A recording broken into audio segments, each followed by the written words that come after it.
صدر عارف الوی نے جو کل ٹویٹ کی اس پر پی ٹی آئی کہہ رہی تھی کہ ہم سپریم کورٹ سے ریویو کریں گے. اس حوالے سے پہلے تھوڑا سا بتا دیجیے کہ اس کی قانونی حیثیت کیا ہے جو انہوں نے ٹویٹ کی. دیکھیے ٹویٹ کی کوئی قانونی حیثیت ایسا نہیں ہے، لیکن ان کا جو اپنا ویو ہے وہ کم از کم سامنے ضرور آ گیا. اور صدر صاحب کا جو ویو ہے اس کا قانونی لحاظ سے صرف صدر کے ویو کی ضرورت ہوتی ہے. اور یہ جو پروسیجرل باتیں کی جا رہی ہیں کہ انہوں نے لکھ کے ایسے دینا تھا، لکھ کے ایسے دینا تھا، یا کیا تھا کہنا تھا، اب انہوں نے اپنا مائنڈ ڈسکلوز کر دیا. ان کا مائنڈ کیا تھا ان بلس کے اوپر. اور یہ سب سے امپورٹنٹ چیز ہے کہ جب صدر مملکت یہ کسی بل کے اوپر اپنی رائے کا اظہار کر دیتے ہیں، اپنا مائنڈ اپلائی کر دیتے ہیں، اب یہ کہہ دیتے ہیں کہ یہ بل جو ہے اس قابل نہیں ہے کہ اس کو پاس ہونا چاہیے، اور وہ اپنی اوپینین دے دیتے ہیں، تو اس کے بعد پھر دوسرا پروسیس شروع ہو جاتا ہے آرٹیکل 75 کے مطابق. تو یہاں پہ سب سے امپورٹنٹ چیز اس ٹویٹ کے اندر ان صدر صاحب کا جو مائنڈ ڈسکلوز کرنا تھا وہ بہت ریلیونٹ ہے. اور اس کے بعد اس قانون کی جو انہوں نے کل یہ نوٹیفیکیشن جس طرح سے کر دیا ہے اور گیزٹ کے اندر اس کو پبلش بھی کر دیا ہے، یہ سب انلیگل ہے. اس کی کوئی قانونی حیثیت نہیں ہے. اس کے اوپر ہم بالکل مشاورت کر رہے ہیں اور ہم اس کو دیکھ کر اور پورا تیار کر کے ہم جائیں گے. اس کے علاوہ صدر صاحب کے پاس اپنے پاس آپشن ہے کہ وہ ریفرنس بنا کر سپریم کورٹ کو بھیجیں. ابھی ان کی طرف سے ہمیں کوئی واضح پتہ نہیں چلا کہ وہ کیا کر رہے ہیں، لیکن ہم اپنی تیاری میں ہیں اور انشاءاللہ جلدی اس کو عدالتوں کے سامنے لے جائیں گے. صدر صاحب نے ٹویٹ کے آخر میں لکھا کہ میں معذرت کرتا ہوں ان لوگوں سے جو اس کے سزا بھگت رہے ہیں. اس کے مطلب انہوں نے تسلیم کر لیا کہ اب بل تو جو ہے منظور ہو گیا. دیکھیے نہیں، اس کا یہ مطلب ہرگز نہیں ہے، کیونکہ ایک دھوکہ ہے جو کیا جا چکا ہے. ایک بل جسے واپس جانا چاہیے تھا، اس کی انفارمیشن آپ سب دوستوں کو معلوم ہے کہ 2 دن سے میڈیا کے اندر جو باتیں آ رہی ہیں اور افواہیں پھیلی ہوئی تھیں کہ اس کے اوپر سائن کر دیے گئے ہیں. تو ایک تو انہوں نے کلیئرٹی دی کہ میں نے اس کے اوپر سائن نہیں کیے. جب انہوں نے سائن نہیں کیے تو اس کا مطلب اگر کوئی غیر قانونی عمل ہو چکا ہے تو اس غیر قانونی عمل کو چونکہ ان کے بارے میں کریٹ کیے جا رہے ہیں تو اس کے اوپر انہوں نے معلوم ضرور کیا. لیکن دا فیکٹ اور دا پوائنٹ اور لا یہ ہے کہ وہ قانون کبھی قانون نہیں ہو سکتا جس کے اوپر صدر صاحب سائن نہ کریں 75(1) کے تحت. اب دوسرا جو راؤنڈ ہوتا ہے جس کے اندر جوائنٹ سیشن کے اندر یہ چیزیں ہوتی ہیں، تو اگر سمپل میجورٹی کے ساتھ دوبارہ سے اس بل کو پاس کر دیا جاتا اور واپس سیکنڈ راؤنڈ میں بھیجا جاتا تو 10 دن اس کے بعد اگر سائن نہ کیے ہوتے تو پھر یہ قانون بنا تھا. تو یہاں پہ یہ قانون جو بنا ہے یہ اٹ سیلف انلیگل ہے. اس کی کوئی قانونی حیثیت نہیں ہے. قانون کے مطابق اگر 75(1) جو اس اسٹیج کے اوپر ہے کہ سمپل میجورٹی کے ساتھ دونوں ہاؤسز کی طرف سے یہ بل فارورڈ کیا گیا ہے تو اس کو پہلی اسٹیج کو عبور کرنا تھا. تو یہ صدر کا اختیار ہے. اب نئی پارلیمنٹ آئے گی، وہ اس کو دوبارہ جوائنٹ سیشن کے تحت وہ دیکھے گی، وہ پاس کرے گی. تو پھر اگر 10 دن کے بعد صدر صاحب سائن نہیں بھی کرتے تو پھر قانون بن سکتا ہے. یہاں پہ ہمیں آئین کی جو پاسداری ہے اس کو دیکھنا ہے. آئین کے جو اصول ہیں اور آئین کی جو لینگویج ہے وہ بڑی کیٹیگوریکل اور کلیئر ہے. اگر آئین کے ساتھ اس طرح سے کھلواڑ ہوگا کہ آئین کی کبھی 90 دن والی جو مدت ہے آرٹیکل 224 بڑا کلیئر ہے اور اس کے اوپر عمل درآمد نہیں ہوتا اور ہر طرف سے جو سرکار کے نمائندے ہیں، حکومت کے نمائندے ہیں، وہ ہر جگہ پر بیٹھ کر اوپنلی اس کو ڈیفائی کرتے ہیں.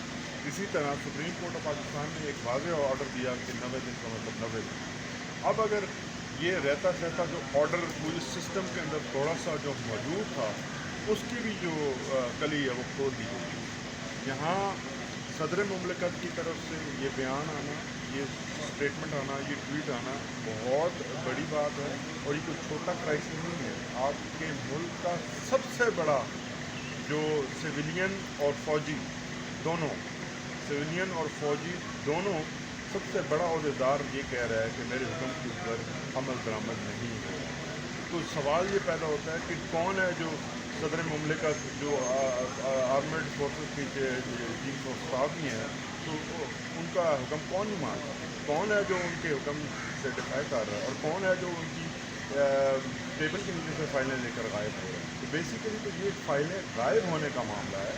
یہ ان کی جو عملہ ہے اس کی طرف سے جو یہ چند نامعلوم لوگ ہیں جن کی ماں پر یہ ہوا ہے، یہ جو بینیفیشریز اس کے ہوتے ہیں، تو ان کے اوپر سوالیہ نشان ہے.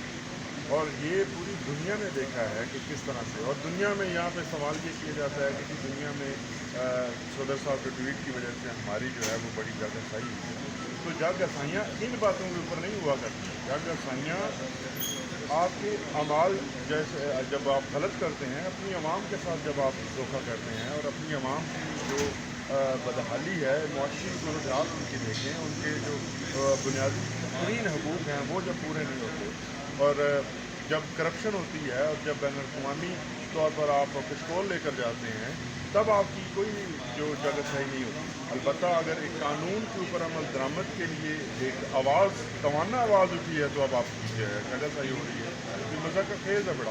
بنجودہ صاحب یہ بتا دیں کہ ایک یہ تاثر جا رہا ہے کہ صدر مملکت کے جو ہے پی ٹی آئی کے ساتھ تعلقات خراب ہو گئے تھے، تو آپ آخری لمحات میں انہوں نے اپنے تعلقات، اپنی وفاداری نبھانے کے لیے ایسی جو بیانات دیے ہیں ٹویٹ کے ذریعے.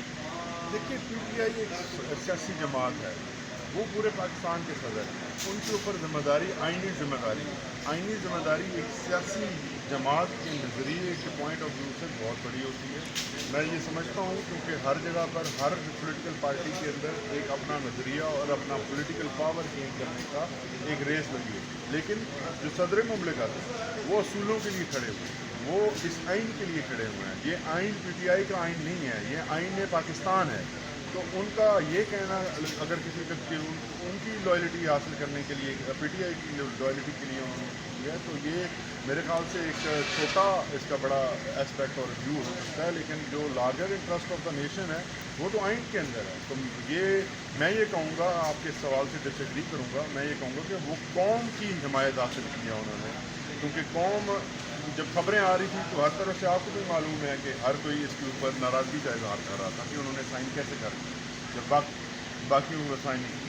تو یہاں پر قوم کی جو توقعات پر پورا اترے ہیں، اور قوم کا جو دل ہے وہ انہوں نے جیتا ہے. آپ کے دوست عمران خان صاحب سے ملے، انہوں نے صدر کے رویے کے حوالے سے کوئی گفتگو کی آخر کار پہ؟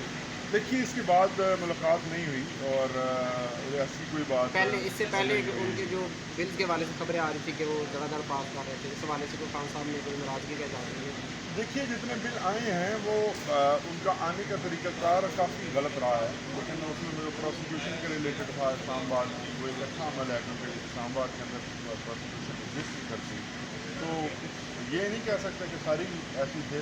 وہ ان کا لانے کا جو طریقہ کار ہے، جو پارلیمان کے اندر بحث ہونی تھی، وہ بحثیں نہیں تھیں، اور پراپر جو اس کو ٹائم ایک بل کو دیا جانا چاہیے تھا وہ نہیں ہوا. ایک مچھلی منڈی اور ایک تیزی اور جانی کیفیت کے اندر جو سب کچھ کیا گیا، اس کے اوپر سوالیہ نشان آ رہے ہیں، اور ان کی تفصیلات سامنے نہیں لائی گئیں. عوام کو نہیں پتا، میڈیا کو نہیں پتا. آل آف سڈن ہم دیکھتے تھے کہ جناب آج 10 دن بل آ گئے اور آج 15 آ گئے.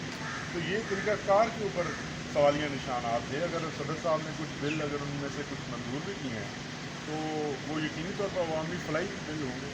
سر، خان صاحب سے ڈیل کی بھی باتیں آ رہی ہیں، جو اس میں کتنے سے زیادہ ہے؟ اس کے اوپر میں تو کمنٹ کرنے کی پوزیشن میں نہیں ہوں، کیونکہ خان صاحب کے ساتھ ملاقات تو ابھی تک کسی کی ہوئی نہیں ہے. تو جیل کے اندر پتہ نہیں کس قسم کی ڈیلیں زمین پر بٹھا کر کرنا چاہتے ہیں. زمین پر بٹھا کر کی جانے والی ڈیلیں جو ہیں وہ تو کمزوری کی علامت ہو سکتی ہیں، لیکن عمران خان کمزور آدمی نہیں ہے. عمران خان کے بارے میں جو خبریں آ رہی ہیں وہ یہ ہیں کہ خان صاحب نے یہ کہا کہ میں 1000 سال بھی اس مٹی کے اوپر اور اس حالات میں رہنے کو تیار ہوں. تو وہ تو مضبوط آدمی ہے. مضبوط آدمی کو آپ مشکل میں ڈال کر اس سے یہ امید رکھیں کہ آپ کے ساتھ ڈیل کر جائے گا، تو یہ تو آپ کی کام کرنی ہے. شکریہ سر.